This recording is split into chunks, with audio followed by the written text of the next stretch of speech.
আমি নিশি। আমি একজন কর্মজীবী নারী। কয়েক বছর ধরেই আমি একটা প্রতিষ্ঠানে জব করতেছি। তো আমার প্রতিদিন সকাল ৬টার সময় বের হতে হয়।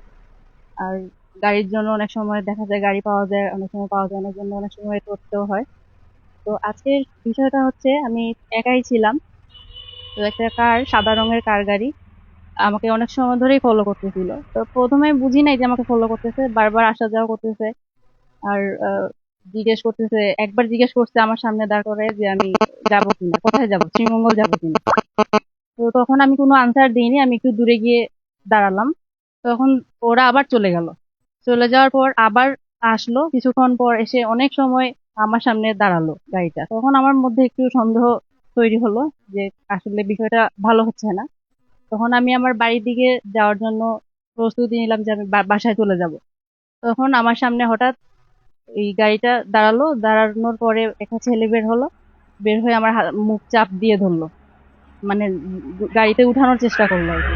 তো আমি ওখান থেকে কোনো রকম ভাবে মুভ করলাম। আর গাড়ির ভিতরে ৪ জন ছিল ছেলে। আর তারপর ওরা ওখান থেকে চলে গেল। আর আমার এলাকা এখানে, আমার বাড়িঘর সব জায়গা, সবাই এখানে আমরা স্থানীয়। তো আমার নিরাপত্তা আজকে কোথায়? আমি আমার এলাকাতে নিরাপত্তাহীনতায় ভুগতেছি। এখন আমি এটার বিচার চাই।